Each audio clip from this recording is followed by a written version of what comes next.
Hi, I'm George Witter, and this is my friend Wasim. and we are here in Mindanao, Philippines, and just talking about things that we went through, and want to share with you something about Filipino visa and Christian Filipino. Christian Filipino. And what's the biggest reason why you come here to the Philippines in the first place? Well, once I found out I had a heart condition and I was forced into retirement, I went to a lot of different countries just to enjoy my retirement. I didn't Where all wanna- have you been?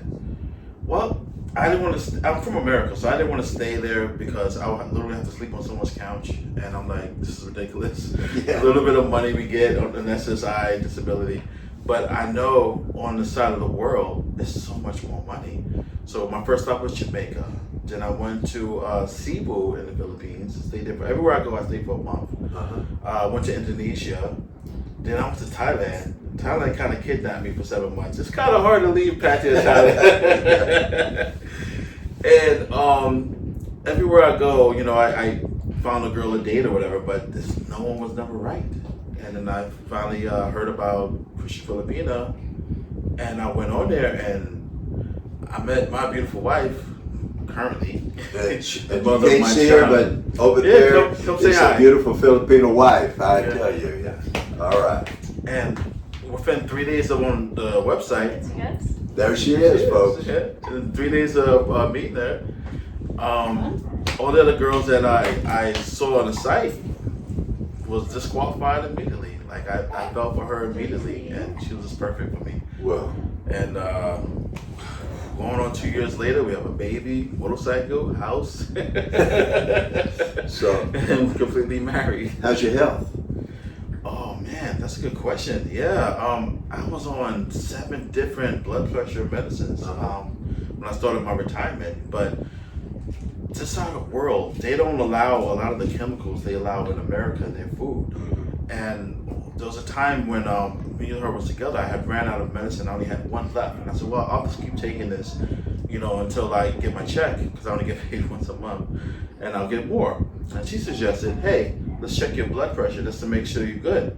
My blood pressure was under control with just 1 medicine, and I'm like, "Huh? I don't gotta take 7 anymore."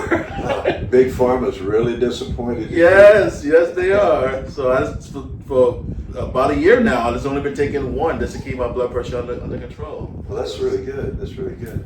Because she, you know, she lives on a farm, but we in the city now. But in the farm, everything is fresh fish, fresh cow, Fresh air. chicken, everything. I'm like, "Whoa, what do you want to eat?" I was thinking of some chicken. Oh, whoa, was I responsible for that?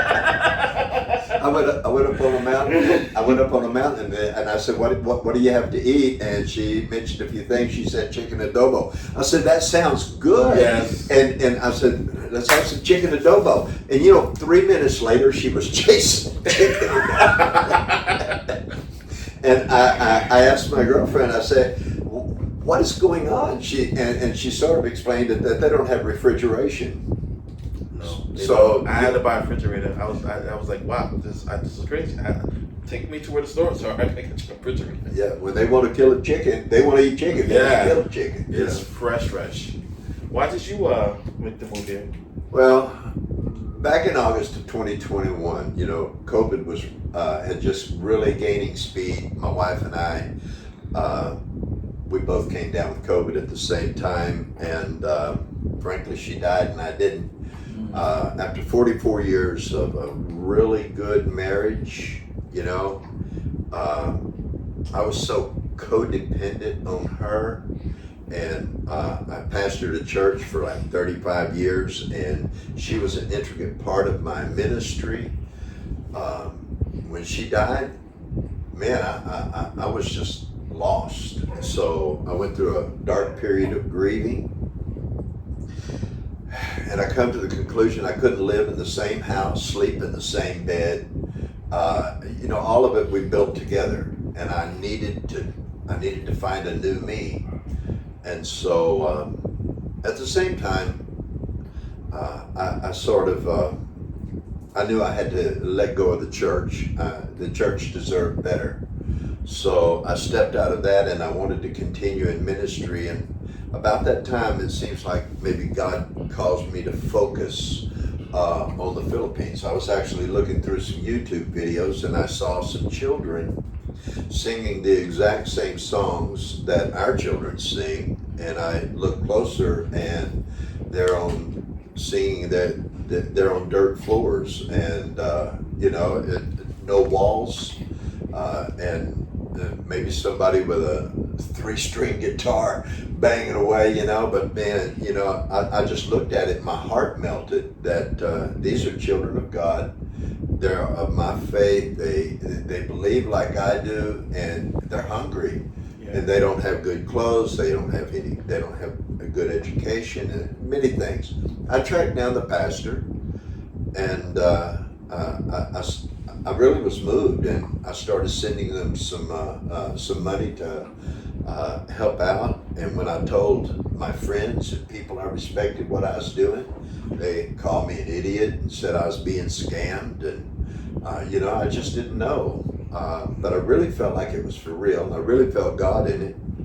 So I contacted, or I tried to get into the Philippines just to come and see. And of course, COVID restrictions had traveling to a stop.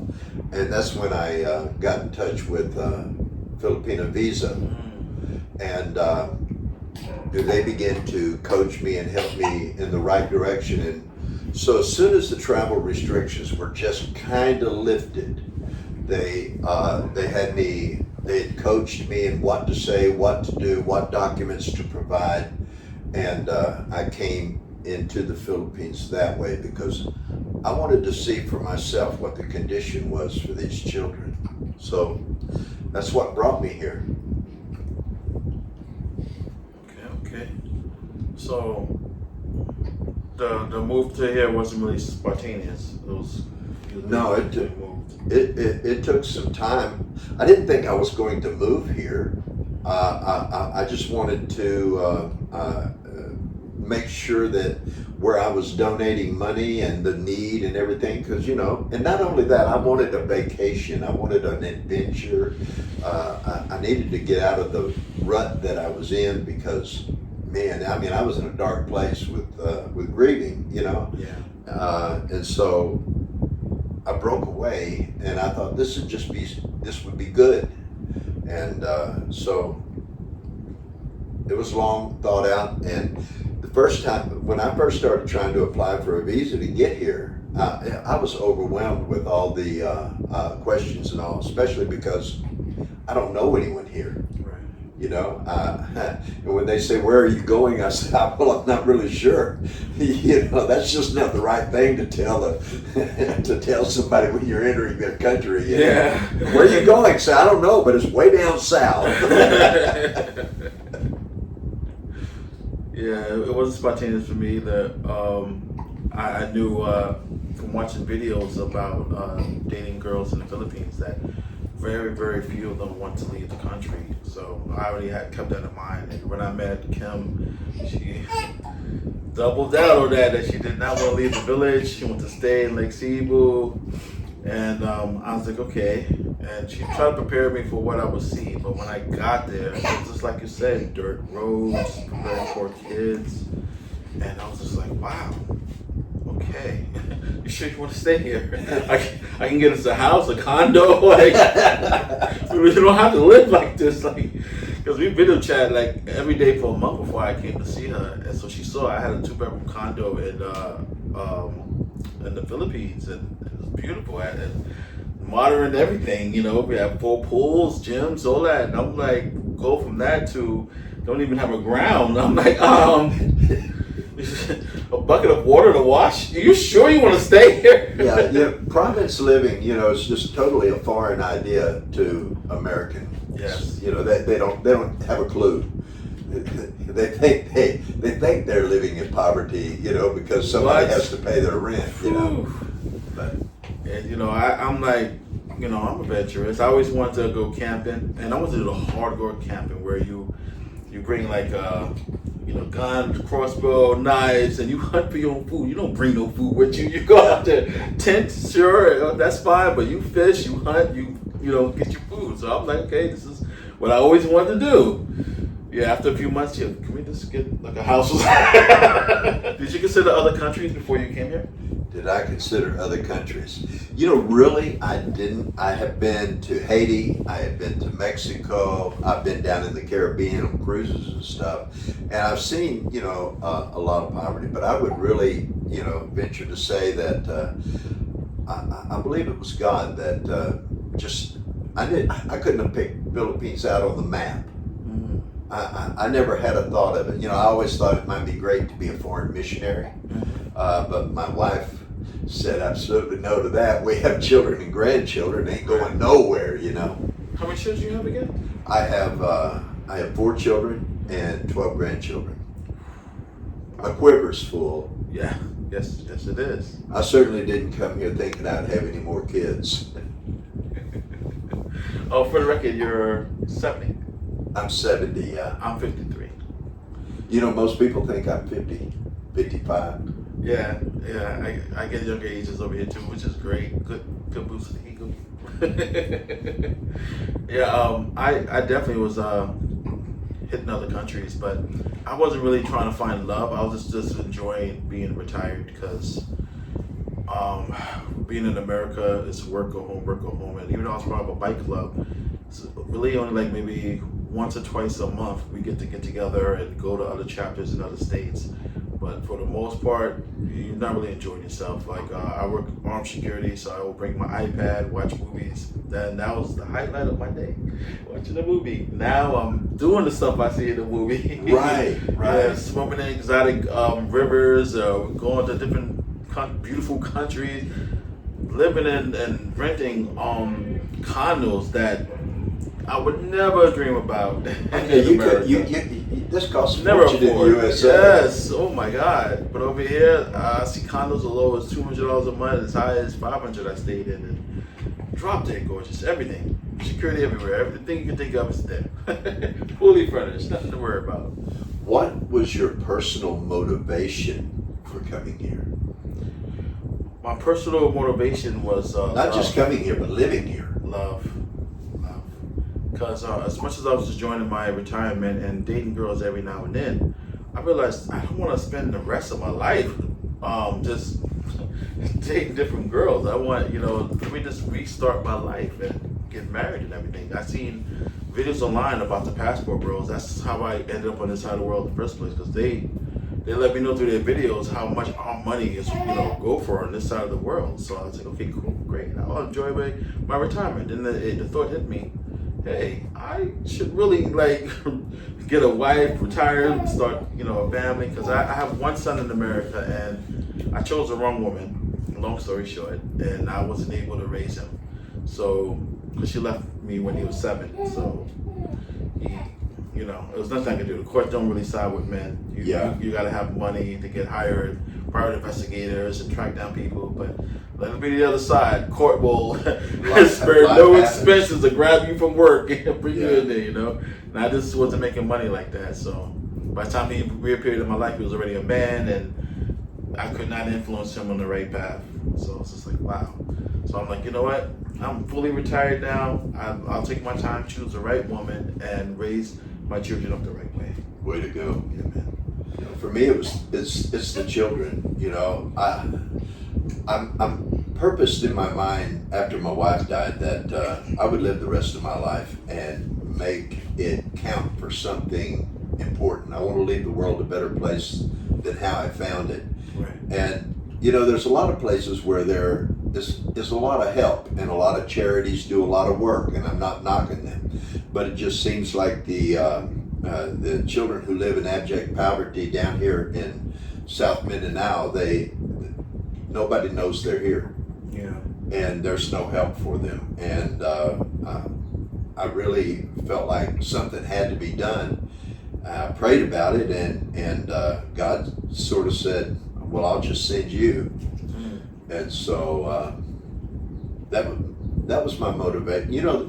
When I come down here and I meet these people, and we're feeding, and it's pouring down rain. We're trying to serve hot meals to kids, and you see them fold up a paper plate and drinking what should be food, and Oh my God. and then you get 100 children, and I don't mean this to sound bad, but you get 100 Filipino children all hugging on you and everything. The smell, and so I was like, I have got to do something. So my first thing was, well, let's build a building, and so we built a dining hall, and then it needed a kitchen, and then we needed a school, and one thing and then another. It's been a constant growth and struggle to raise the kinds of funds we need to do the work to match the vision that I see of what we can do here. Right. It's a beautiful thing you're doing, man. While I was with her, while we were staying over there, every time we go food shopping, I'll buy a lot of snacks. She'll make fun of me. But as soon as we get to where our house is surrounded by a lot of other houses. I use that term loosely. It's like huts to me. A lot of kids will come running up, and I'll just be giving out bags of chips to them or something like that. Yeah. And she caught on to what I was doing, so then we go food shopping. She'll get like a big thing of cookies or we give away for them and stuff like that. But I really wish I could do more. But my retirement check is good for me and what family I make. Can't handle a whole village. Oh I man, can do what I can. I had to make up my mind to be. It's hard to say, you know what, I'm going to not help this great big group of children because I'm going to help this big group of children. But you don't have enough to help everyone. No. That's been my dilemma for a while. I used to use Facebook to try to be a platform to raise awareness of what is going on, but Facebook just does not cooperate. So working on this YouTube channel to try to get the word out. I believe if Christian people knew what was going on here we sent them missionaries, we sent them people to come over here and make converts. Right. But then they went home and left the children here, and the children, the only way to get out of their poverty is with education. Yeah. So the motto of GAF ministry is food for now and education, so you can have a life without poverty. So you help with education as well as food. Yeah. Do you do toy drives also, or just education and food? If sometimes especially shoes, we have to buy shoes. They have a public school system here, but there's many kids that can't go. They get behind. They won't go. And then, it might be just 20 pesos there's no public transportation or school buses or anything like that. Everybody's take those trikes and stuff. Yeah. And when you go up in the mountains, you find kids all day long that they can't get to school. Right. So I take educational materials up there and set it up with local churches to help educate the children and bring them up to speed, offering remedial classes, not school, but remedial classes to bring them up to speed and get them into school. Sometimes I have to come up with some cash to pay a driver for a month to carry kids back and forth to school. Man, that's great. That's fantastic.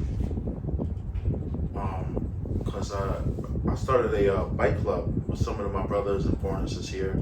So far, it's only 7 of us, including her brothers, who make 10, just for safety when we ride around. But a few of us got together. I was like, when we all together in town, we need to just start donating toy drive, food drive, stuff like that. But it's great that you're chipping in with education. We didn't even think of that at all. Yeah, well, if you just feed them, you're just prolonging the problem. Right. You have to bring education into the picture. Yeah. What were your impressions of the Philippines when you first got here? Slow. Be patient, because nobody here but me is in a hurry. Everything is backed up. What would take 5 minutes at the grocery counter, takes an hour and a half here. Everything moves slow. And not just that, but traffic. Oh my God! And when I got here, my mind was, when I landed, I'll just rent a car. Google my address. I know where I'm going. I don't need any help. People say, how will you get where you're going? I say, I just rent a car, and just like I would in the USA. And I get here, and you don't rent a car from the airport, and there is no car. and so riding in a three-wheeler was a very new experience for me, and with all of my luggage piled up on top. That's why I'm laughing, because I already know. And then the accent. I mean, my first impression, people who can't speak English have such a thick Filipino accent, and I'm a little hard of hearing, and so I'm constantly saying, could you say that again, but this time slowly, because Filipinos, they like to speak and put everything in one sentence before they take their next breath. And so but the people, I'll tell you this, speaking as a man, one of the most beautiful things I've ever seen in my life is a dark-skinned Filipino woman with a pretty smile. You just can't beat it as far as, people being attractive. And there's a lot of smiles here, Yeah, they're always happy. I like that. Someone once said, talking about during the Depression in the United States, we were poor, but we didn't know we were poor. And I think to a degree that is what is here. There's a whole lot of people who live in the USA with people were living in this standard. They would be going like, "Oh my God, we're so poor. This is so. Look, we have to carry our own water." And this is just lifestyle here. Yeah, they have no idea. And they'll do it with a big old smile. Yes. It's nothing to see a woman with 2 5-gallon buckets of water, a sack of feed on her head, and maybe something else on her shoulder, and just walking down the road, this big old smile, like, hey, this is just normal. Yeah. And I look at that and I go, wow, but they're not complaining. No, they don't. One of the things that got me was the children. They're hungry for not just food. I mean, they're malnourished. A lot of times I come across children that are just really severely malnourished, underweight, but they're happy. They make the best of it. But when they go to church, I listen to them. And I listen to them pray. I pray with them. And they're saying, Jesus help. Jesus help. Jesus help. And I'm thinking the only way Jesus is going to help them is for the church to get off the pew and do something and stop talking. It's time to stop preaching and start doing. Yeah. So that's my mission here. But you're a world traveler, man. I mean, when I talk to you, you've been here, and here. So you come to the Philippines. What is your first impression? Well, when I first got here, it was the start of my retirement. So I went to Cebu. So my first impression was completely different from you.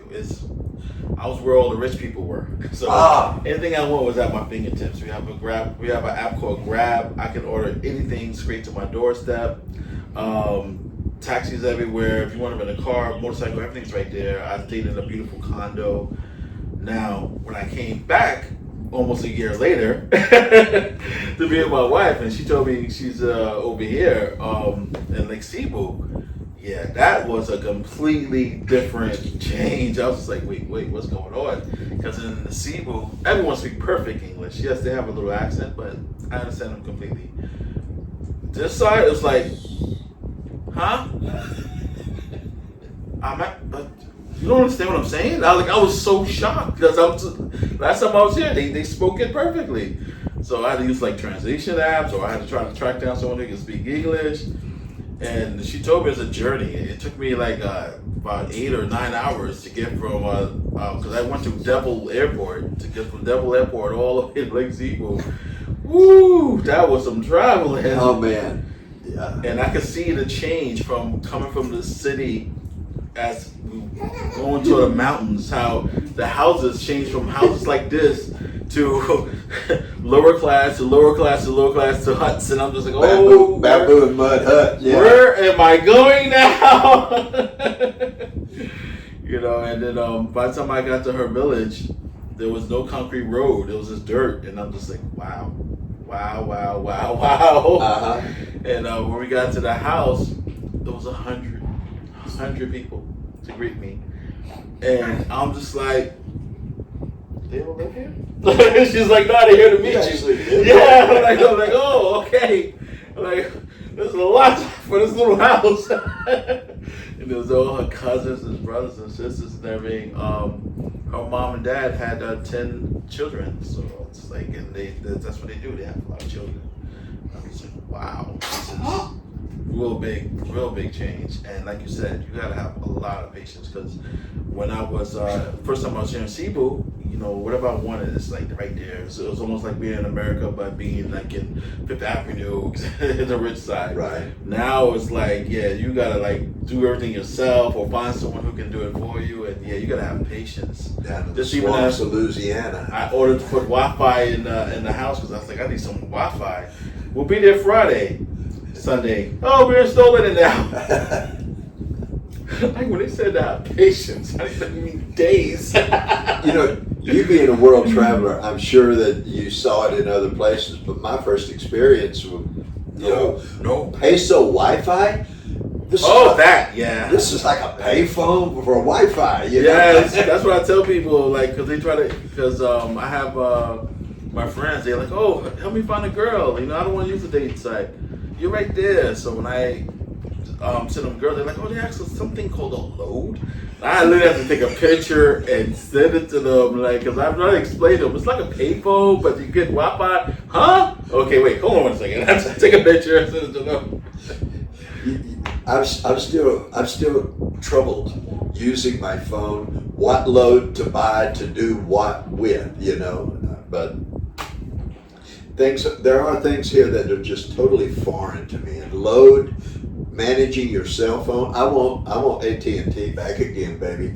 I just want to pay a bill at the end of the month and have everything I want, you know. Man, I had AT&T all the way till I got to Thailand. AT&T worked when I was in Cebu, Philippines. It worked when I got to Indonesia. It worked like everywhere, Jamaica. I'm like, man, AT&T is so great. But I was paying like $300 a month, so I had to let them go. Yeah. But when they asked for load, you know, because you mentioned I was a world traveler, and when I was talking to different girls that I haven't met yet, and I'm like, oh, I'm running low, can you send money for load? I'm like, I ain't sending them no money. I haven't even met you yet. But I thought they meant like they'll go to the store and they'll tap up their data, like they'll put data, because we have paid, not a monthly program, not a monthly plan, but a paid plan where you pay for your minutes in advance. So I thought that's what they meant. I did not know they meant go to a machine and doo-doo.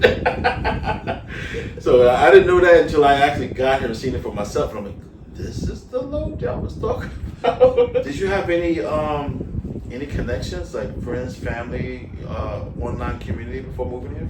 No, man, I was a stranger in a strange land. I mean, man, I come in and I thought it would be different. I thought I make friends easy. Yeah. But it's hard to make friends with people you can't talk to. Yeah. No, I didn't have anyone. The one church that I had been working with was so far away, and it costed so much for them to try to send a representative to meet me. And then again, my plane was delayed in Manila, and I had to wait for the next day to catch one of the 2 flights that actually come to Jinsan. So no one even knew I had arrived. I was standing at the airport, it was dark, the sun went down, there was not a soul around. Wow. And I didn't know how to use a phone here, and I couldn't find anybody. Finally, here come a 3-wheeler just tooting along. He waves at me, I say, hey, save me, Oh, man. I was lost. I was a lost puppy when I got here. You're a brave man. Not many will leave the comforts of society to come all into the mountains with no connections. Yeah, well, God was really on your shoulder. I believe that. I believe that. I haven't been afraid yet. You know, nothing bad has happened. You know, truthfully, I feel safer here than I would in South Dallas. I've been in places in Houston where I duck my head and run, get out of Dodge. You know, but here, you know, just not long ago, I dropped my wallet, and I thought, when I finally realized it was gone, I thought, never will I find it. Right. And then I finally got a hold of the security guards, and they began to talk to each other, and they said, oh, somebody brought it and turned it in. And I went and got my wallet, everything in it, you know, there was cash in there, you know. And, Wow. And everything was there. I feel like this is one of the few places in the world where you can actually leave something of value out, and somebody's not just going to run by and steal it. You know, you can't do that in the USA. No. You better lock your cars and roll up your windows, you know, stuff like that. Even in small towns, it's just. But here, they seem to have a real respect for your property. Yeah, me and my wife and some of our brothers, we rode motorcycles to the store, and they took their helmets off. They put it on their bike. Now we did that in America also, but we also pulled out a little chain and we chained it to the bike. Right. They just left it on the handlebar, and I'm like, oh, someone's staying with the bikes? Because in the bike club, we usually have like a prospect or something watch the bikes. They're like, no. I'm like so amazed because I'm seeing all these people around. Like, you're not gonna change your helmet? No one's gonna take it. She took my helmet, and you know my helmet is fancy. It opens up, so you can see my face. Not a regular helmet, so I'm a little like, all right, fine. They take it, I can buy another one. And we was in there for several hours shopping. We come back out, helmet's there, everything's right. Like I have a sports bike, so there was like no one over there with a sports bike. So there's a few people taking pictures with it, but untouched. Yeah. I was really amazed. I really thought I was gonna have to buy a new helmet. I was like, let me just make sure I keep some money aside. Buy a new helmet. Didn't even have to. You know, the sense of family here is so strong. Yeah. I think a lot of it is just brought on, induced by they need each other to survive. They need a clan to survive. You know. So children grow up and stay close to home. They're not like in the USA, somebody goes to California, somebody goes to Idaho. Everybody lives on one little bitty piece of property, and they just continue to build their little houses and huts. And, Yeah, just add on. you know, and just stay with each other. Grandma's always there to watch the kids and stuff like that. Let's see. Mm-hmm. So when you came here, who did you know? Did you have connections? Who's going to show you around? What? You have friends, family? Well, when I came here, or do you mean like when I started my retirement in general? Because it's kind of the same answer. Actually, I had nobody. And I had a lot of friends, and they say it's like, oh, they're going to kidnap you. You're going to get killed. Da, da, da. I'm like, look, I survived 3 heart surgeries. If that's how I'm to go, then that's how I'm to go. I'm not going to stay prisoner to the country, you know, and with just a little bit of retirement money, living miserable. But I know I can live a better life.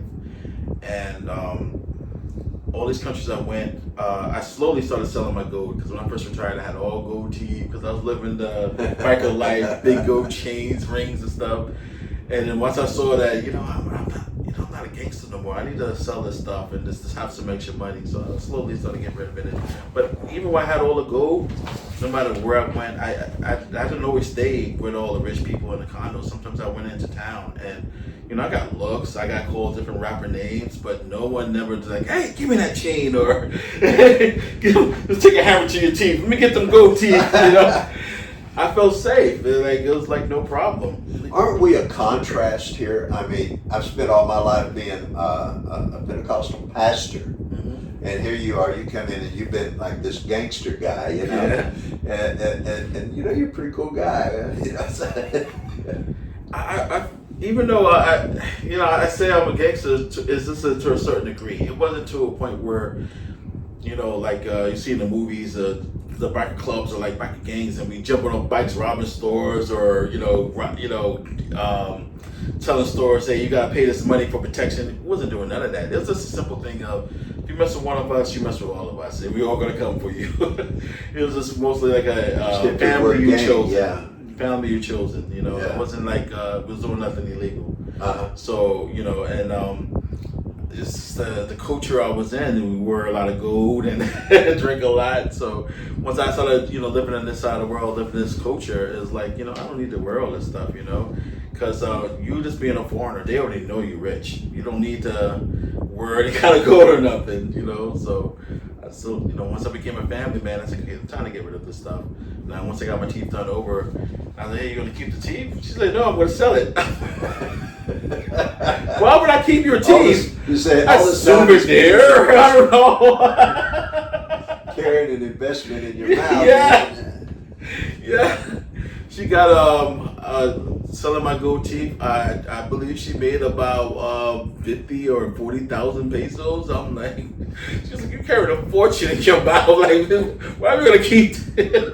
I'm like, okay. But no, like, I made friends everywhere I go. I made a lot of friends in Thailand because I stayed there the longest. But yeah, it's no problem, man. It's really beautiful on this side of the world. I had no issues. How did your expectations, what you thought it was going to be like, really compare to what it really turned out to be? So, my expectations was what I saw on YouTube of the Passport Bros. They made it seem like as soon as you get off the plane, girls gonna be running with their panties in their hand, their phone numbers written on it. Oh, take me now, kind of thing. I exaggerate, but they really was trying to, sell you the dream that every girl here wants you. And to a certain extent, they do, but they're just not that bold. You gotta look for certain signs that they are attracted to you and they are available, because if they're married, that is a big illegal no-no. But everywhere I went, it's pretty much been the same way. They definitely like us foreigners. I had no problem with that, but you definitely have to approach them. And I'm a very picky guy, so it wasn't easy to find a woman that I can be like, okay, you're the one I'm gonna invest my rest of my life with, because they have to be my wavelength. Some people like opposite attracts. Nah, you gotta be on my wavelength. We gotta like the same things, because the looks I always say the looks will attract me, but the personality will keep me. So their personality gotta be matched, because once the looks fade, look, we gotta be able to bounce jokes on each other, watch the same movies and songs. Yeah, so my expectations wasn't really met, because when I first got to Cebu, I'm thinking, yeah, hey girls, I'm here, let's go. It just wasn't happening. But now the nightlife is a different story. Once you go into the nightlife, oh yeah, that's when they, what's that, liquid courage? Yeah. And they'll approach you and stuff like that. So what was your expectations of coming here, or was it, was your expectations met when you came in? My expectations met. I was lost as far as what I expected, because most people that I talked to acted like what I found does not exist. I'm in the preacher world. I'm in a missionary world. I talk to missionaries about the Philippines. I'm interested in going to the Philippines. What's it like? Well, it's modern, like here in the USA, and just like you were saying, in Cebu. I mean, Cebu, or you go up to Manila and stuff. Yeah, man, they got Walmarts. I mean, there's a lot of modern stuff there. But when I got here, like I said, I was expecting to be able to rent a car. Right. I was expecting things to be different. I didn't know what a brownout was. So I'm going to say that it did not meet my expectations, because what I expected was there was rich and poor, but what we have is poor and poorer. Yeah. Everybody's struggling here. Nobody, I mean, maybe there's a few people who have managed to scrape their way to the top, but for the most part, everybody you meet, $20 is a lot of money. Yep. Yeah. The thing about it is, there's no retirement plan here. They have a small program, but it's nothing like how it is in America. Yeah. So the retirement plan, and it's legal, is the children. When they grow up, the oldest is legally obligated to help their mom and dad out, and even their younger siblings. Mm-hmm. If they're doing well, they legally obligated to send money back. If not, their parents literally could take them to court. I was like, wow. I've never heard it put like that, but I've seen it in reality. Yeah. The retirement plan here is to raise children, and when you get to be old, your children back up and they take care of you. Yeah. Almost everybody I meet who has desires and goals say that their first goal is to buy their parents a home. Yeah. Everybody wants their parents to have their own place, you know. That seems to be the retirement plan, is to depend on your children. Yeah. My children ask me about my retirement plan. I said, "Oh, I'm going to go spend it."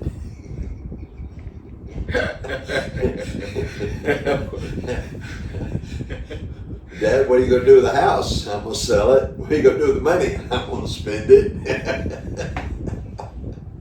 I'm sure they was like so happy about that. Oh, yeah, you know, one still isn't talking to me. Oh my God. So tell me, was there this moment when you woke up and you said, "Hey, this is where I belong"?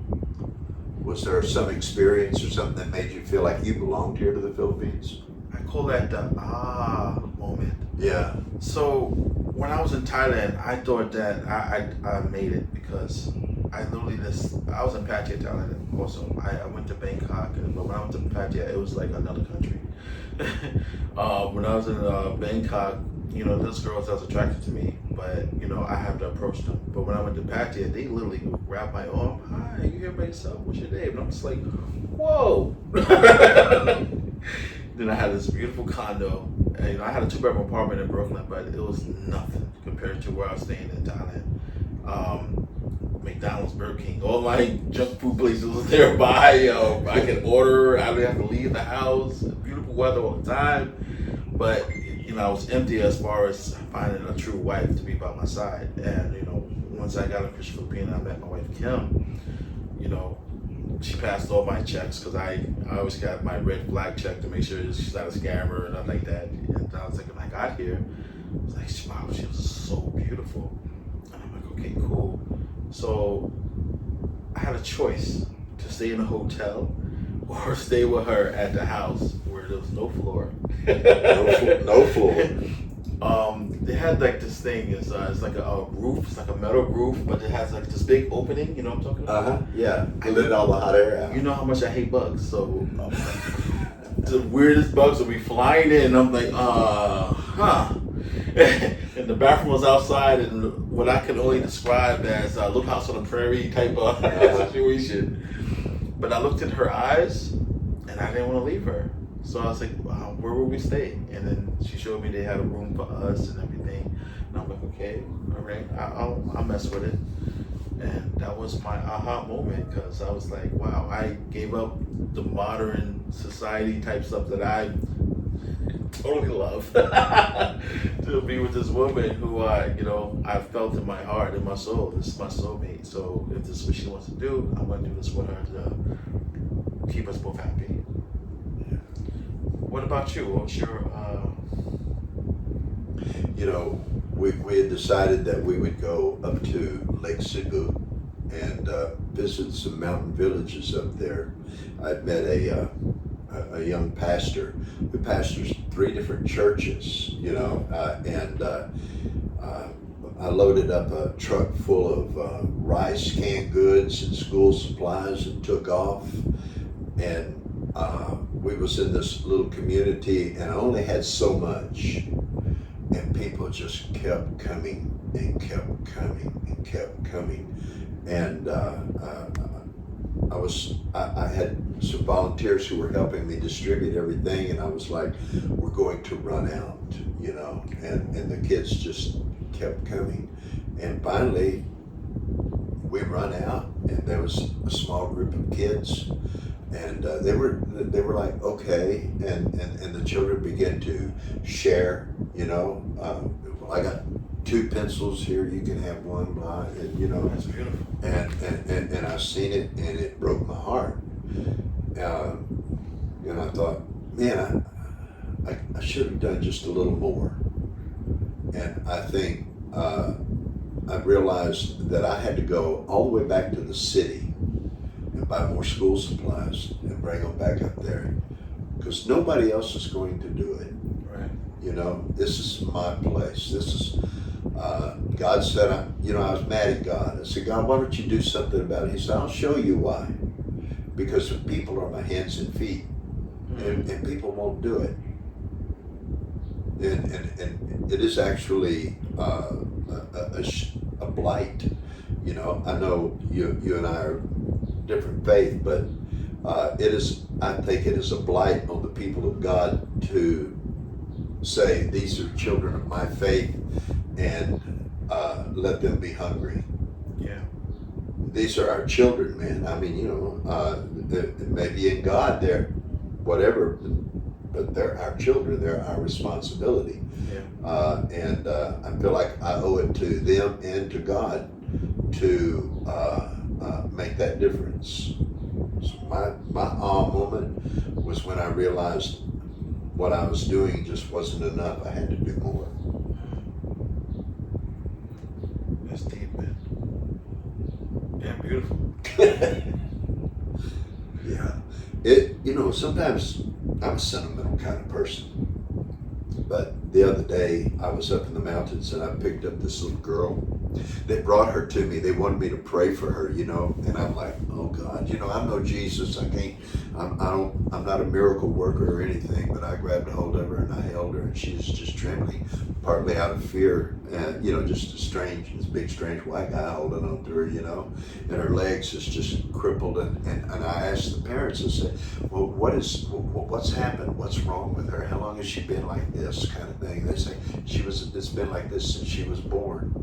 And I look and I looked at her feet, and there was a little bit of movement in her toes and all, and I thought, God, I wonder what would happen what if I could take her to a doctor, and there's no doctors up in the mountains, Tell me about it. and I wanted to do something for her, and there's just some, and it's not, I got kids with tumors pushing their eyes out, children can't hardly breathe because of tumors in their throat. Leukemia is bad in a lot of places. There's so much work that needs to be done. Yeah. And I would love to be able to say to an army of people, hey, y'all go take care of that, but there is no army of people.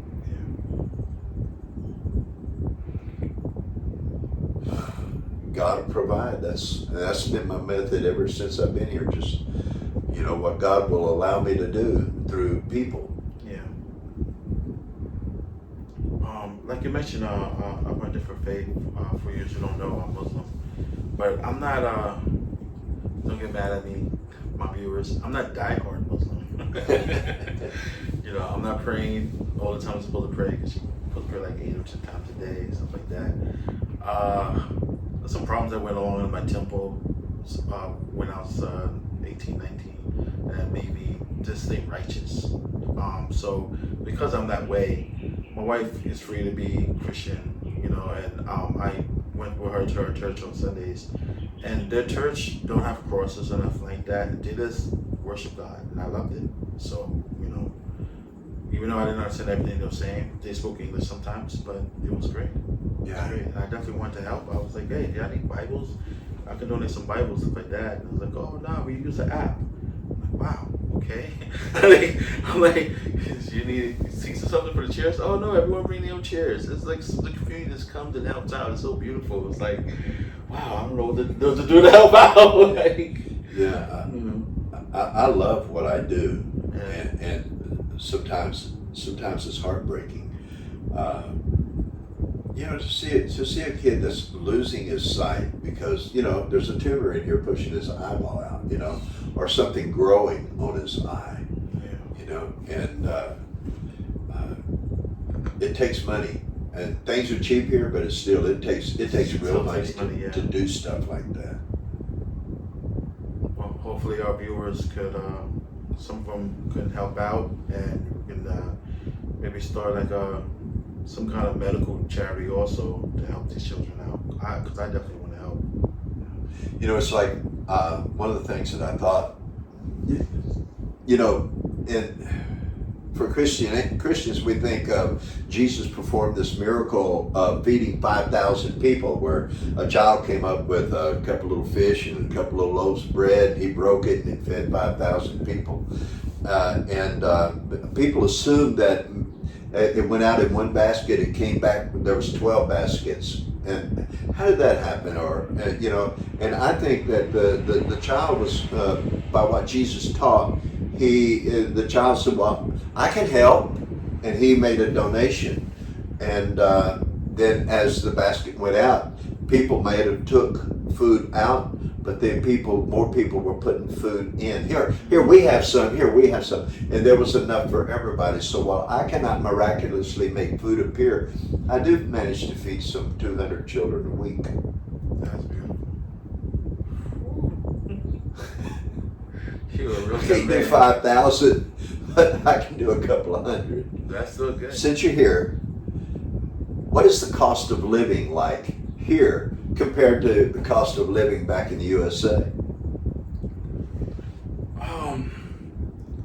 It's undescribable. I would tell my friends and family that, and the naysayers, some of them are naysayers, the difference, and they don't believe me. It took years of me being retired. I've been retired for 3 years now, and the end of last year and the beginning of this year, now they're like waking up going, hey, help me find a place over there, help me find a girl over there. Now they believe after seeing so many of my videos and blogs of how affordable everything, because $20, $17 of American money is 1,000 pesos over here. 1,000 pesos is almost like having $1,000 in America. Like, you could buy so much stuff if you're in the right place. I mean, if you're deep in the city like Manila or something, yeah, it can go pretty fast. But like in the villages like Cebu and stuff like that, I mean, you can get a big plate of food for like a couple of hundred pesos. My bike, I fill up my whole tank with the top gasoline for 600 pesos. Right. But if I use the cheap stuff, it would only be like 200 pesos. So yeah, the money definitely stretched so far. It's fantastic. That's one of the major factors of me coming over here. Having the beautiful women and all that stuff is icing on the cake. What sustains that is the fact that I can afford to be That's here. right. Yeah. So same question. How was the financial difference for you? Well, for me, see, I retired when I was like 65, and I retired from construction work, and so I know how to use every tool made. Okay. So I retired from construction work, and my future looked like working at Walmart till I die. Oh man. You know what I mean? Working at Walmart. No matter what I do, no matter how I thought about my future, just to pay taxes, I'd have to have a second job, besides my Social Security. Yeah. And so when I came here, I didn't expect to stay, but I was like, I've got money, and I can actually afford to live here, not have a second job. If I want to sleep late, I can. If I want to go somewhere else, I can. I don't have a job. I'm living the real life of a retired person, and with enough money left over to have a good adventure once a month. Just the other day, I went 4 times. I went scuba diving in 3 days, and for me, that was like a dream come true. I've always wanted to scuba dive. I've never had the money. Never. Not only that, raising a family. I never had a dime, but even after I retired, we didn't have any money. Everything's gone by the end of the month, and so I come here and I can live on my Social Security where I could not in the USA. Yeah. And I mean, that's it. Definitely. I because of the heart surgery they gave me, I have literally a letter from the doctor saying I am not to work at all. They put expensive equipment in my heart. I can't be stressed out. I can't be pushing myself or nothing like that. When I was in the hospital, I was in my biker colors. They said no biker fights, none of that. So, my future I saw was sleeping on a family member's couch, and I'm like, nah, I'm just going to use the vacation because I already booked it before I found out I had an issue. I'm just going to use that as my gateway to stay over here because my retirement check is so low, I can't even buy a plane ticket back. Good reason to stay. It'll be required for me to save several of those checks. Because the $1,600, like what? I'll have to keep saving those checks up. It doesn't go back. Like yeah. My grandkids keep saying, "When you coming home?" And I said, "Well, when I can manage that big old plane ticket, you know." So it's a happy trap because once you're here, you're happy, but if your money ain't enough to get that ticket back, you're stuck. But that's what I try to explain to my family. Look, if I was there, we'd still live miles and miles apart. I wouldn't get to see you except on somebody's birthday or Christmas or on holidays. What am I going to do the rest of the time? Sit on the porch and whittle? Yeah. You know? And so I'm just further away. But I'm actually in a place where I can afford to be. And you know, there's no retirement village for me. Right. I'm going to be okay right here. And you know what? The people here, I've got people here that love me, and I don't mean to say anything bad about my own family, but I got people here who love me and are willing to take care of me till I'm dead, you know. So I don't know what I'll do, but I feel pretty comfortable that I can do it. And another good thing is if you have a little money saved up, I mean, health insurance here, that's a problem. Yeah. Good quality medical facilities is a problem. And now we've got almost a good hospital here in Jinsan. But if you have a little money saved up, better to keep a hold of that money and use it for medical expenses when you need it, rather than to try to pay an insurance payment that's only going to pay 30-40% of your bill. Yeah, that's what I'm doing. I didn't invest in any medical insurance. As I said, if something happens to me, I'll just pay the hospital fee. Yeah. So I'm just trying to be as safe as I can so nothing do happen to me. Yeah, I quit taking so many chances. Yeah, me too. But like it took a year and a few months and a newborn daughter to convince my wife to move out of the village. I told her, look, we can afford to raise our daughter better than the way you was raised. I understand you went through this, but our daughters don't have to go through this. And you know, from Lake Cebu, went to over here in the city, and I was able to find like this beautiful gated community and rent to own this big ass house. So you know, now my daughter can live way better than how she was raised. Shit, better than how I was raised. Like, so she's ready to go to school. There's private schools all around here. She's gonna be in private school, and everything. Best education I can get for her over here. Yeah. So the finances over here is way better than America. I could never afford this, even while I was working. No way. So yeah. So, logistically speaking, what were the challenges that you faced when you had to move from like the USA to here? I'm talking about visa and managing everything. That was a very hard decision because I had a lot of clothes and I had two cats that I love very much. One of them I just got a few months and the other one I raised for 15 years. So the young one, I felt it would be better if I got him another home to be raised. I was trying to bring my oldest with me, but then I found out she was too old to survive a 16-hour flight because she'd never been on a plane before. I was worried that she'll pass away because I could not find a plane where she'll just sit on my lap. She'll have to be like where the luggage is.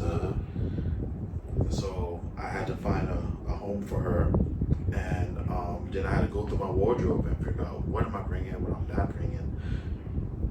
Once I did that, I just filled up 2 suitcases, left everything, threw a match in the house, burnt it down. I'm joking. You know, and I just been a 2 suitcase man. Every country I went, I just had my 2 suitcases. But you know, other than that, it's been pretty hard because once I got to the side of the world, within the first couple of months, my cat passed away. The friend that I left her with. Following that, a few months later, my father passed away, and then a few months after that, after I already married my wife and everything, Then my mom passed away. Oh man. I could not afford to go back to America. And on each of those occasions, I couldn't even, go for the funeral. I had to see everything in video. So, traveling was no problem, but being here and watching stuff like that happen and not being able to go back when you want to be, that part is really tough. But staying in contact with family members is very easy with the Star Trek technology. We happen to have this video chat, so that part is all right. Yeah, I could really relate to that. I mean, I have 4 children, 12 grandchildren, and a ton of church people and friends. And when I told them that I was leaving, I got everything from wonderful to people so angry they might not ever speak to me again. But I came here 3 times. I came here for 3 months, then I came here for another 3 months, then I came here and I haven't left yet. It'll be 3 years soon. And so each time I came here, I brought a couple of suitcases full of stuff, And logistically, it has been, the challenge has been leaving my family. That has been the hardest part. Sometimes I find myself, I'm really proud and happy for FaceTime. Yes. And my grandchildren, of course, when they want to FaceTime me, it's daytime there, and they're waking me up and saying, "Huh? Oh yeah, it's my grandbabies. Yeah, I'm awake. Come on, let's talk." Yeah. But as my grandchildren are getting older, more and more of them are communicating with me, and then I can certainly relate to the idea that people are dying. I have outlived everybody that was in my peer group. I have no one else in my peer group. Brothers, sisters, family, everybody's gone. And so I'm the last of the Mohicans, except for those that are under me. Right. And I've outlived quite a few of those. So we have a family cemetery plot. I don't know how I'm supposed to get there. They already have my name on his tombstone in the USA, and I said, I don't know how I'm going to get that there, but just leaving it all behind, just starting over and being a new person. I didn't know how to halfway do it, so I did it all the way. Yeah, me too. I told them I'm not coming back. They'll bury me here. Yeah. So don't even ask them to put any stress on my wife. But yeah, it was hard and easy at the same time, because life still goes on in your own country. So it's like, geez, man. I want to get another cat, but I'm just trying to prepare things first. You're a cat guy. I'm a big old gangster cat guy. Big cat guy. Big cat guy. The only dog I love is the wolf dogs. I love my husky, and there's another dog that's related to the wolf family. Those are the only 2 dogs I will have the patience to raise. Because the dog, you gotta chase him around. You gotta, don't poop here. Oh my God, don't pee there. Cat says, no, go right to the little box. The only thing you really gotta teach him is not to, scratch the furniture. But I really didn't have that problem. Once I tell them, Joe, don't do that, they know. I don't see why people have such problems. I've been raising cats since I was little. When my father first brought home a cat, well, first he brought a dog, and the dog crapped everywhere, and he was just like, "Why are you not cleaning up behind him?" And we're like, "We're supposed to." He said, "I want to get rid of the dog." Me and my sister was like, "Okay, bye." Like, I cannot live in the house with an animal that you got to clean up behind them, or you got to take them outside and take them for a walk. No, I can't. Yeah, man. My father brought home a cat. We was, I think I was like a little over 10 years old. My sister's 5 years younger than me. And you knew to go to the litter box, and had no problem. Just feed her, and that's it. I was like, why do you stop with this animal? This is great. I mean, yeah, it cleaned herself, but she didn't go and lick my face after she cleaned herself. Like, you just rub her fur on me. I'm like, oh, this is just a nice little creature. So I just always been a cat person. The cat I went down is either a Malcoon. It's the one that grows the size of a dog. There's another one that's not as furry that grows the size of a dog. I always said that's gonna be my last cat I get, because both those cats are protective. So when I get your age and someone try to do something, they're gonna protect me. And I know you're saying a cat protects you. Let me tell you something. Every cat I had protected me. The very first cat my father got, he came in the room and yelled at me. I forgot what the reason was, but my cat jumped off the bed and was like, ah! We both were surprised. We was like, what? I was like, that's dad. That's dad. Chill. That's dad. Chill. And since then, every girl I ever had, if we get in an argument, my cat will jump down and hiss at them. And I'm like, you gotta go. Why? Because the cat hissed at me? Yeah, she doesn't like you. Like, they're really good, character, just a character. Since we're referring to animals, my first advertisement that I made in trying to raise funds was I have a Great Pyrenees. I was still in the USA, and I have a Great Pyrenees, big bag of pedigree dog food, like $48. Yeah. And I told people, I said, now I know how many people have a dog. Mm-hmm. You spend $48 a month on a dog. Yeah. You think you could spare half of that for a child? Yeah, they really spend a lot of money for dogs in America. Yeah, they really do. And here you have children that, man, they just love to have a bowl of rice. Yeah. Rice goes so far here. Yeah. So far. And put a big old smile on a whole family's face. You bring a bag of rice in and say, here.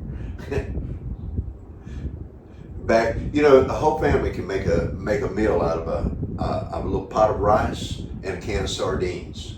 You see the way they cut up chicken here? Take that knife, and then I'm just like, little pieces of bone everywhere. what part of the chicken is this again? They don't waste nothing. No, nothing. Every part is just. Because I don't eat chicken legs and I don't eat the necks or the butt. So I'm like, you can't have those parts. I get it. They love pork. I don't eat pork, but yeah, man. I feel sorry for the pig, boy. Yeah, but I watched them the way they cut up chicken, and I asked why, and they say, well, it's because they're only going to cut up one chicken for the family, and there might be 12 people. So everybody gets a little bit of meat. Yeah. But it's amazing what they can do with chicken or a can of sardines, or They definitely make everything last. When I go up into the mountains, I take a lot of canned sardines and corned beef, and those little cans, Right. and distribute it out, because you don't give them a big can because they're going to open and eat just a little bit. So you give them the little cans, and they'll make it spread to the whole family. I'm amazed at what they can do with so little. For our viewers' sake, what would you say to someone who's thinking about considering moving to the Philippines? They don't know if they should or shouldn't. What would you say? That's mostly a two-part question for me. If they move in here to retire, I would say definitely use the Airbnb. But once you get here, check the local Facebook and stuff like that. Try to find a nice apartment for rent that's near the city or in the city where there's like a lot of security, cops and stuff like that. You want to make sure you stay safe.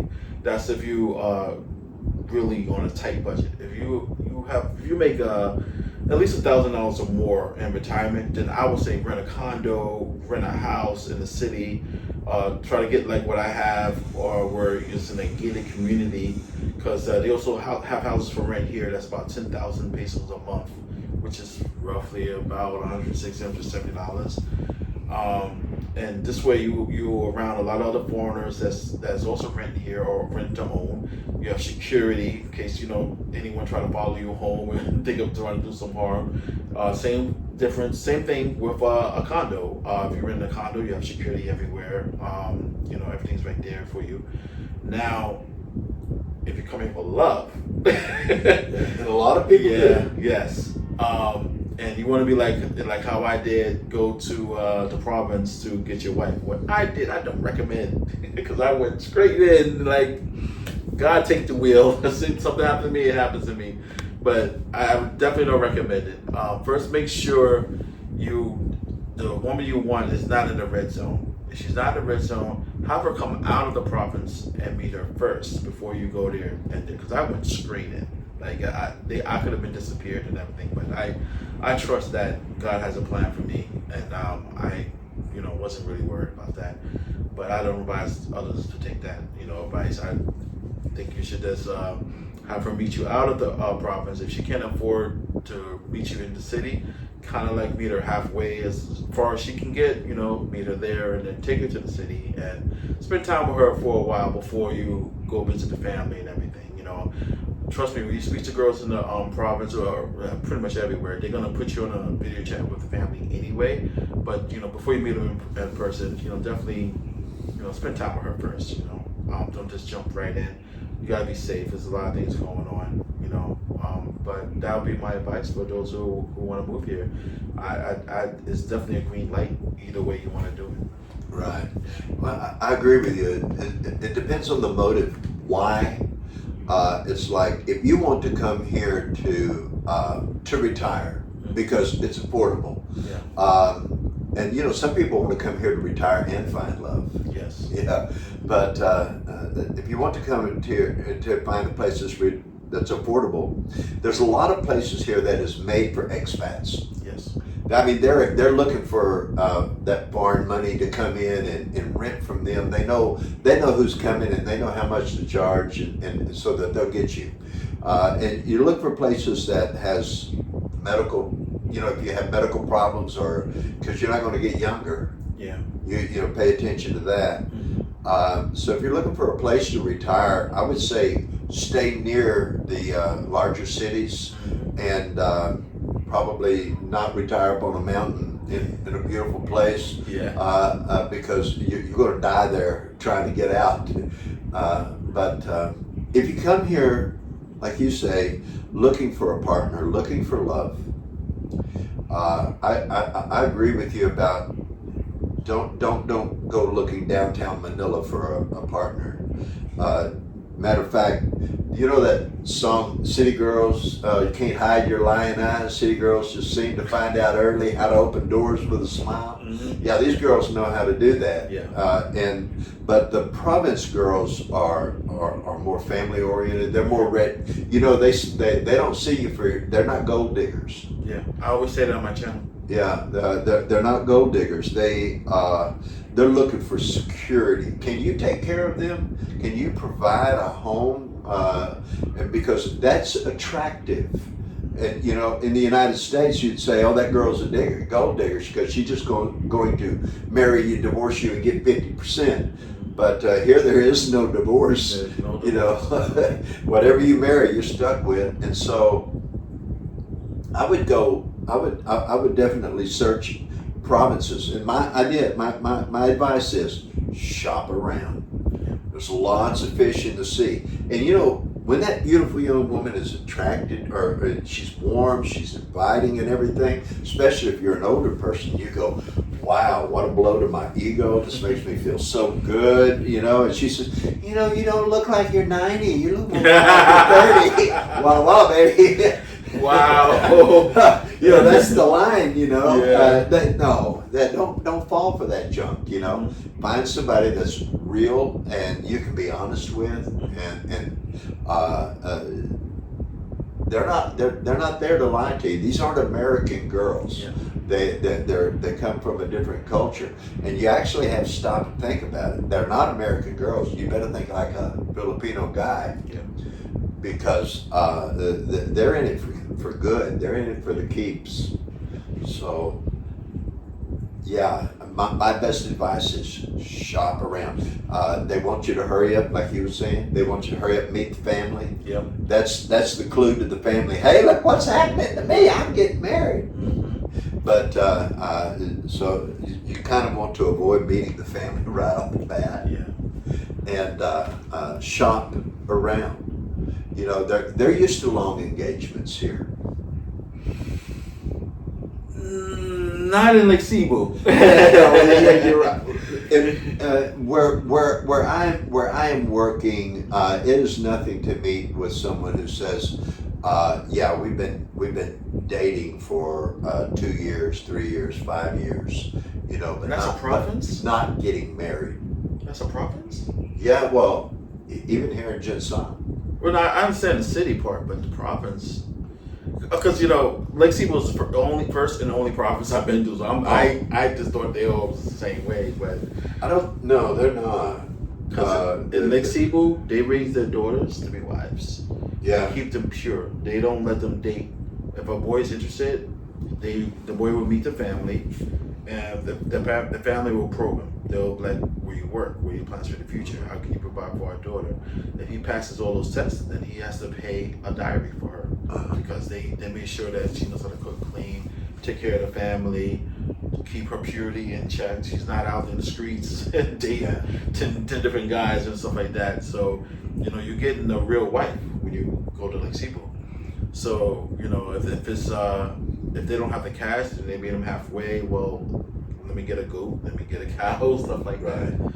But, the bottom line is, these women are pure. Yeah. So I thought they all like that. So I thought every province was like, oh, you you go there, you have to meet the family, and then you broker, to marry. Mind you, a lot of people get confused. The girl's not being forced. The girl will agree. Yeah, I do like him. I do want to marry him. It's not a family decision. Like, oh, you will marry this boy. Right. It's a whole decision. And this is what I liked about Christian Filipina. I should also mention is that when I'm doing my travels, I was always walking and meeting girls and stuff like that. And you get, like you said, you get drawn in by the beauty and the words they say. But then when you really get down to the basis of what they're into, the music, movies, what they like to do in their free time, when you get past the beauty just on this personality base, you realize you don't have much in common other than the bedroom. Yeah. Whereas Christian Filipina, you have so much choices. Like, you can narrow down what religion, the height, the width, whatever. I know I'm talking about I'm talking about a car, but look, I'm a picky guy. I can't date women my size or bigger. I like them. My friends used to joke with me, like, "Oh, you like olive oil women?" I was like, "Well, as a matter of fact, I like my model type size women. Like, they don't get smaller; they get bigger. Yeah, I mean, you give them a few years and a few babies, they will stay 10. At least start that way. Don't start this way. Yeah. Because it's gonna get bigger from there, like you said. So they'll compare you to a stick of spaghetti. We'll see.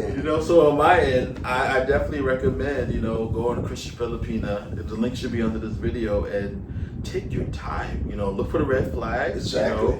If they ask for money from you, that's a red flag. If they ask for a load, it depends. I give them a buy if you've been talking more than 3 days.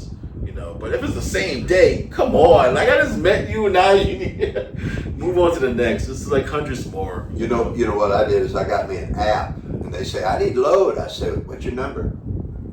And I just pinch off a little bit here, because I know what's going to happen, Mm-hmm. And then you never know who you're chatting with. Yeah. If you're just random chatting with people, because one thing that I know a little bit about Christian Filipina, and they call the girls.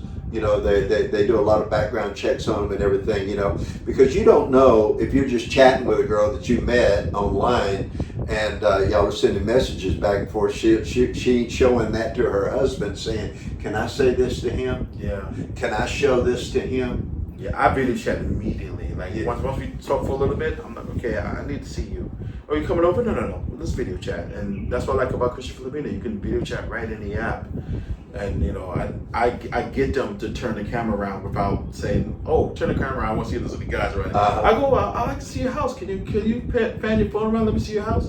And if there's any hesitation, like they giving time for someone to duck down. To me, that's a red flag. Yeah, I want them to be like, oh, you want to see? Okay, sure. I want to see them spin around. So give me some helpful advice over there. I actually know a couple where the guy is sitting across the room while this woman is chatting, and she has a lot of guys she chats with, and she's mooching a little bit off of each one of them all the time, and they got cable, air conditioning, and everything, and he knows full well what she's doing, and people ask me about things like that. I say, don't be so hateful toward them, because poor people are desperate. Yep. I mean, desperate people will do desperate things. Yeah. And so don't be hating on them because you're foolish enough to fall for it. Yeah. But go for something that you can trust. I like that about Christian Filipina, you know, and not everybody here that calls himself as a Christian, yeah, exactly fits that role. Yeah. No. And you can tell them how easy Filipino visa was for you. Yeah, well, God, you know, I actually had a representative of Christian Filipino when I was trying to go through customs. Okay. I actually had a rep on the phone telling me, this is what's fixing to happen. This is what you need to do. Wow. Because, you know, when I came in, COVID was just lifting and they were still all kinds of restrictions, and they will send you right back to the USA, not let you in. And everywhere you look, what do you see? You see cars with shotguns. Yeah. You know, they're armed and they like Barney Fife. That bugged me out. I'm like, what's going on? Why? Because when I took the bus from Devil City over going to meet her the first time, we went to so many checkpoints. They was AK-47, shotguns. I'm like, what's going on? And I'm like, I came up the bus like this. I don't know what's happening. They was laughing at me like, this is a regular checkpoint. You know, and I know I was freaked out when I first got here. But you know, I made friends with some security guards, and I asked them, why are y'all so dogmatic about everything? It's hard to get a job here, so you better do your job and do your job right. Yeah. You know, they dot every I and cross every T. And the thing about Filipino visa is I tried to do a few things on my own, and the bureaucracy here will kick you back for an undotted I. I'm not kidding you. They will kick you back. They will say, we will not accept this paperwork. Do it again. Why? The I is not dotted. I know, because that happened to me. And so Christian Filipina, or rather Filipina Visa, really stepped in there and has helped me make the right decisions all the way through. You know, they don't necessarily do it for me, but they tell me what to do. Which is needed. Yeah, I mean, I lean on them. They call me, here's the deal, they call me every month, how you doing? Yeah. After all this time, they still call me every month. How you doing? Just checking on you. Isn't that nice? That is incredible. They do the same thing with us. Valentine's Day, they said delivery. And she looked at me like, what did you get me? And I'm like, I got her something. She goes to the big bouquet of roses with a teddy bear. She's like, thank you, you got this for me. I'm like, I'm going to be honest, because I don't like to lie, but I didn't do that. And you look at the card from Christian Filipina, Yeah. you know, thanks for, you know, Yeah, they really care. reading up and everything. And I'm just like, whoa, okay. Wow. Yeah, they sent us T-shirts, you know, after we got here. I thought that's pretty cool, you know. But that once a month phone call, you know, I know them. I have it on my phone. Right. I know which representative is calling me. Oh, it's you. Hi, Chris. How you doing? You know, and so yeah, it's really cool. So it's a great company. I'm gonna have his link for Philip. You have a link for Filipino Visa, right? Yeah, I don't have it. We'll have his link for Filipino Visa. If I remember correctly, they help you get every visa except for a work visa. Yeah. Right. And I'll have the link for Christian Filipina on the same video if you're looking for love. And you know, take both our advice. We both agree. Province girl. Yeah, and check out the end of the video, because we're going to throw a link on there just in case you might want to be a hero and help me help some children. Look for a PayPal link to GAF Children's Ministry. Yes, please. Well, now that you're here, Mm-hmm. if you could go back in time, would you still do it? Why or why not? You know, that's funny you asked me that. A lot of my friends ask me if I could do this over, would I still come to the Philippines? Would I still use Christian Filipina? Or would I stay in America? I tell them, I really wish I knew about Christian Filipina the very first time I came to the Philippines. Yeah.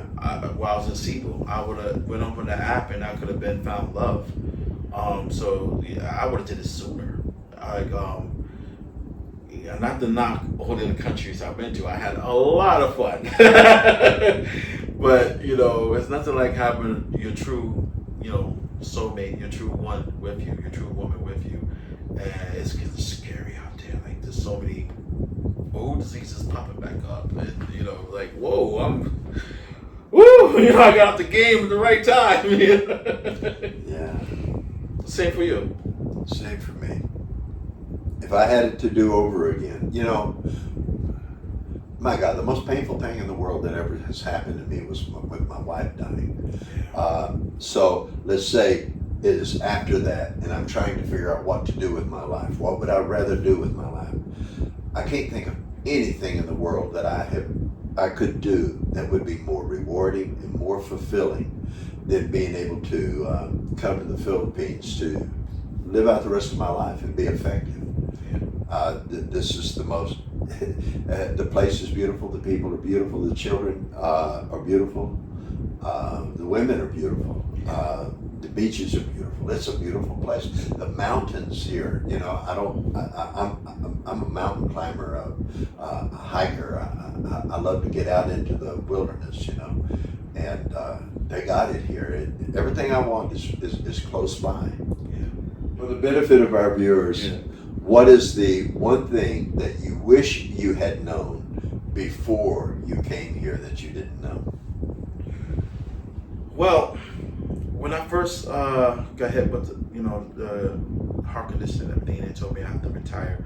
I had $10,000 saved up, and honestly, it was to buy a new motorcycle. I was a motorcycle junkie. I had 7 motorcycles in America, so that money turned into my retirement fund. And like I said, I hopped at a lot of different countries, and I was just spinning like a madman because one, I was sad that I left my cat. That was like my baby. So it was kind of like drink away my pain kind of thing. And then when I got hit with everything else, with my father, my mom going, well, really my father. My mom didn't pass, so I was already over here. I just went through that money so fast because I was staying in condos, going to clubs, buying fast food and stuff like that. So if I knew, about Christian Filipino sooner and would have came to the province, probably still would have ended up with her. That 10,000 I could have had built a really nice house in the province. Right. With that money, like, and would have been living pretty much similar to how I'm living right now over here. Solar panels for the brown house. The brown house get me.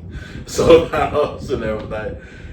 So if I knew about that, so if you my advice for y'all, we already said, get a girl from the province. Take your savings and try to hold it if that's what you want. Because I'm telling you right now, you can build a very nice house for about $2,000 and up in the province, and pretty much everything is free. Water is free. Light will be free once you get the solar panels. And food and everything is fresh. So that's one thing I wish I would have known, because I would have been living way better from the start. What about you? Same question. What do I wish I would have known before I come here? I wish I'd have known. Here we go. Okay. I wish I'd have known how vulnerable my heart was to being loved. Honestly, there were a number of women that came from different directions, and I come here thinking I'm an old man who nobody's going to love me. I did not come here thinking I would find anyone. Right. No one would be attracted to me. I mean, I'm used up. I'm going to spend the rest of my life doing these good deeds. And then here comes somebody that floated my boat. And I just kind of fell on it, I fell for it. And I thought, I'll never get any better. But honestly, she was too young for me. And it was a mistake. And since then, I had met so many beautiful people, young ladies, who would love to be in my side, but sadly to say, there's no getting away from making that fatal mistake. You know, but I would have liked to have protected my heart. So my advice again, the same thing that you said a while ago, my advice again, had I known, I would have shopped around, because no matter how old you are, no matter how messed up you are, there's somebody who looks at you and loves you here. Yeah. I see guys here way older than me. I mean, sitting in a wheelchair, you know, Yeah. like this, you know, Yeah. and they're being pushed through the grocery store, and I look at him, and he's got this fine young fox pushing him around, and, you know, and I'm like, my God, he didn't have any trouble at all, you know. And shoot, and you know, you go to Robinson, and you see all these old guys. They're coming over here. They never been through immigration before, and they're over there filling out their paperwork. And so they got this fine young lady, you know. They can't speak any language, you know. They're like, we're just, and there's this fine girl just walking them around, you know. And you'll find someone to love you here. Shop around. That's what I wish I'd have known. Cause all right, so I met my wife when she was 20. I was 51-ish about to say. So we have 30 plus years age difference, but I have like my checklist of the type of woman I could be with and spend my life with. We have to be on common ground with everything. I think you just chose the wrong woman, because you do a lot of stuff young men would do, and a lot of stuff that even a young man would be like, wait, you want to do what? I don't know if I can do that. So I think if you would have like chose a woman that also liked to climb mountains, scuba dive, you would have been, you know, it would have been a better match for you. Let me see if I can try to answer it again in a better way. Okay. When I say that she is too young for me, I mean that she's introvert. It's not really that she's too young, but she is an introvert. She is shy. Okay. I didn't see it at first, because everybody that we were around at first was people she had grown up with and was close to and everything. But then when we got away and got away from people and everything, and we started being around crowds, because I'm liable to preach in front of 1,000 people, you know. And so when we started getting around crowds and everything, she disappears. And she's just so very shy and afraid of. I do things that, or adventure means you don't know how it is going to end. Right. I do things that you don't know how you're going to come out. I take chances. Yes. And that just blows her mind, you know. And so we've had a lot of friction over that. It's not that there's anything immoral about it. It's just that, again, I don't care for drama. And I find a lot of drama with this one. I should have been more careful. Yeah, it's really seemed like it's boiling down to the same thing. You just chose wrong. Cause just like I said, meet the girl out of the province, take her out on dates. That's what you should have, paid more attention on the dates when you took her out of the province, and see how she interact with everyone else, how she interact with you, if she shared the same things that you shared, common interests. Cause once you saw that, you out there and she's in here, you should have been like, okay, she's definitely look good, I'll smash, but she's not someone that I could spend my life with. Well, it's very important. I use for an excuse the thing that, frankly, my wife had died and I had been alone for a long time. Yeah. And she stepped up and filled into that gap. She was not only kind of a province girl, but she was like sort of like a used. Everybody used her to wash their clothes, to do this and do that. She was serving just to have a roof over her head and food to eat, and really struggling, and I didn't think treated very well. And I felt like, I would be a knight in shining armor. How could she help but appreciate, living in a house, but I don't know. It just didn't work. It just hasn't worked out. See, this is where I kind of think I'd have been smarter to have connected with Christian Filipina and done some shopping. I was working for all these poor people, and here was this poor girl, and I thought, she could speak good English, Right. and nobody else could, and I needed a translator. So just one thing led to another. Right. It wasn't fast; it was very slow, and turned out she was just always there.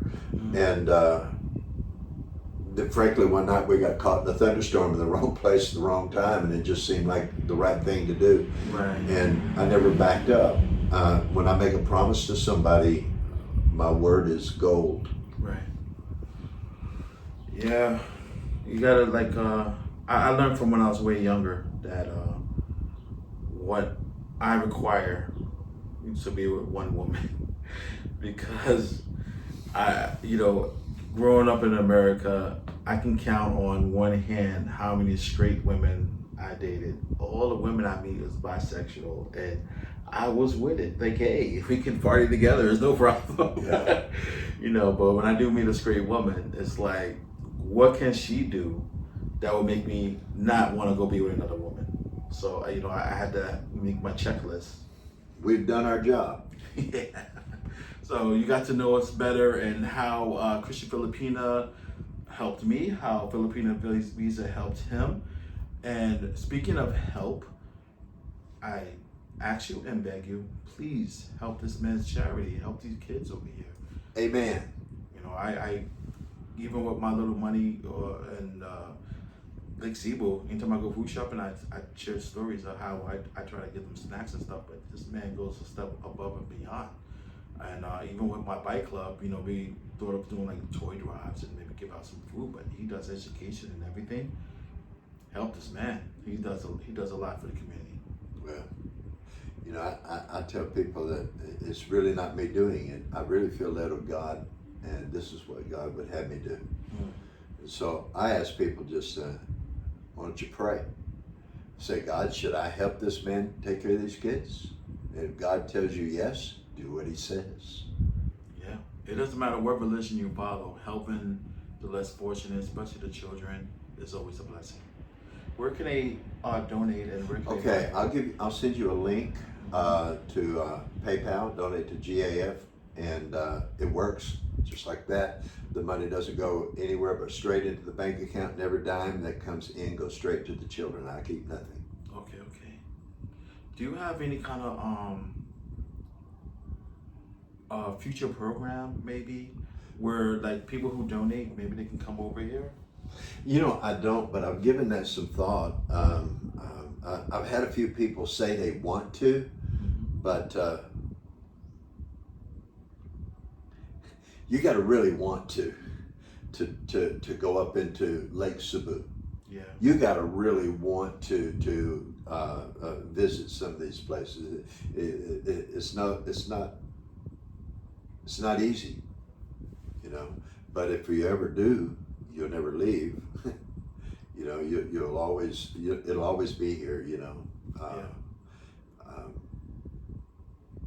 But one of the things that I really would like to do is some of these isolated communities. If I could get enough money coming in, I would buy transportation for each one of the schools in these communities, so that the school would go up there on the mountain and bring these kids to school and take them home. Because that's one of the biggest problems, is they don't have transportation. You can't expect a 6-year-old child to walk to kindergarten up and down a mountain. Is there any way to have a school built over there? Yeah, but now you're talking about working through government here, and I sort of work low. I keep a low profile. Okay. And if I can get big enough, I raise my profile. But I'm afraid right now that if I got too exposed, it shut me down. Mm. So right now, it's the best thing to do is just to raise enough funding to get a school bus to pick the kids up and transfer them to the school. I mean, I got maybe a dozen different communities where the school, I think if I was to be able to put a school bus there and say, you know, we want one good driver that'll take care of this as a daily thing, I think the school would be able to find somebody to do that. If I supply the bus, they ought to at least be able to supply a driver and fuel. I'm just asking you questions that they'll probably leave comments on, so I'm trying to cover all the bases. Now the schools, because I already know the answers. Now the school, do they have? Because in America our schools are free, but over here are the schools free or do you have to pay for them? No, usually they have to pay some kind of tuition, and they make deals on the side and everything else. Yes, But they're not exactly free. And the kids have to have uniforms and just like, you know, Christian schools or private schools, the kids have to have uniforms, and if they don't have their own school materials, they're just out of luck. So how much it costs for the kids to go to school, and follow up question, how much is the uniforms? Usually they buy used. They pass them down, you know, in these smaller communities. But if you go, I suited a child just the other day for 300 peso, and that was shoes, a skirt, and a blouse. Okay, that's roughly about $5-6 American. Yeah. And the cost for them to go to school, like the tuition? You know, it varies from school to school, but if they had maybe 100 peso, I think it'd probably break down to about 100 peso a month. 100 peso a month. Wow, that's pretty affordable. It is not for them, but for us. Yeah, for us that's cheap. That's But for them, you know, 20 pesos is a day's labor. Yeah. One of my wife's brothers. I mean, I'm out here in the city. I'm talking about the people who harvest pineapples and stuff. You know, they don't get paid nothing. Yeah, I'm giving them an example. One of my wife's brothers works here in the city, works in the mall and everything, just to make 8,000 pesos a month. Yeah, 8,000 a month. A month. That's not even $200. So what about food? Do the schools feed them, or do they have to pay for the food? No, you got to bring your lunch. Wow. So you see why it's important to donate, you know, so they can go to school, not just go to school, have supplies, pay for the school, and have the uniform, because kids are our future. You know, we have one particular school that sometimes we will go up and prepare a hot meal for all the kids. You know, well, wouldn't it be great to be able to put a cafeteria in these schools and supply lunches, supply some school buses? The whole thing is if we don't help the children break out of the cycle of poverty, it's just going to continue to happen. And the only thing that'll do that is education. And unlike the kids here in the USA that you got to force them to go to school, these kids want to go to school. They really believe that if they go to school and get an education, when they get a little bit older, they can go to Dubai or Hong Kong or someplace and get a job, because there's no jobs here. The difference also with the Philippines versus, let's say, America, you could be a high school dropout and still go flip burger at McDonald's. Over here, you have to have an education. Yeah. For any job. Yeah, got to have a bachelor's degree for any job. High school and college, just for any job over here. You have to have an education. You're not just gonna get hired because you say you can do the job. So it's very important for them to have education. I know a young lady whose parents hawked everything to get her through college. And she lacked 2,000 peso being able to complete. I paid it. And guess what? She graduated information technology major and cum laude for in 4 years. One of the smartest people I've ever met. And I said, "What are you going to do now?" She said, "I've got to go overseas to find a job because there's no work here." That soon change. Elon Musk is building companies over here, and I hear other billionaires is also. So Yeah. that's why I'm sending my daughter into technology, also in computers. Because that's going to be big thing over here. Yeah, Pretty soon.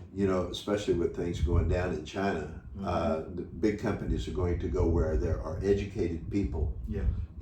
It's going to open the doors for the young people here. Yes. Give it another 10 years. I've got kids that I've had now in school for 3 years, and my teachers are real good. And the thing is a lot of my students, they weren't going to school at all because they were so far behind, and the parents move every time there's a new harvest somewhere.